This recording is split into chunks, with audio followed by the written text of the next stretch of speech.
Can you clarify the distinctions among motivation, values, and preferences? Great question and a complicated one. And I think that there is a lot of overlap.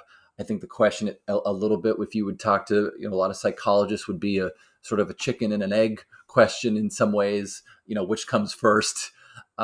I personally think that motivation comes first. So, first of all, is there a distinction among motivations and values?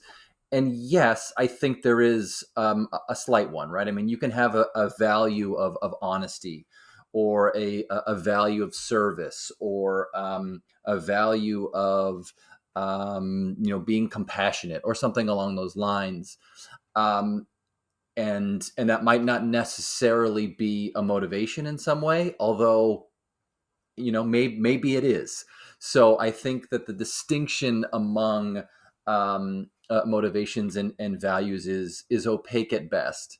When I talk to people about the IDI, I often tell them that it speaks about what is it that you value and maybe not value, right? And especially when I'm talking about a really strong motivation or a really weak motivation, I'm often talking about what this indicates is that you really value this thing, and maybe overvalue it, right, in comparison to others, or undervalue it in comparison to others. And so I use that language a lot because I think it resonates with people.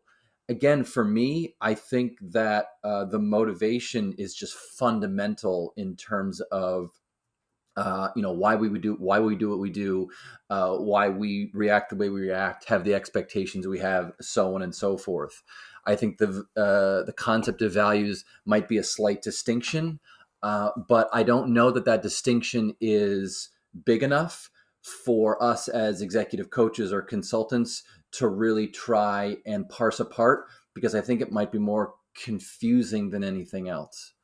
And again, I like sticking with motivation because I like how that plays with people. I like how it works, and I like being able to talk about it like that.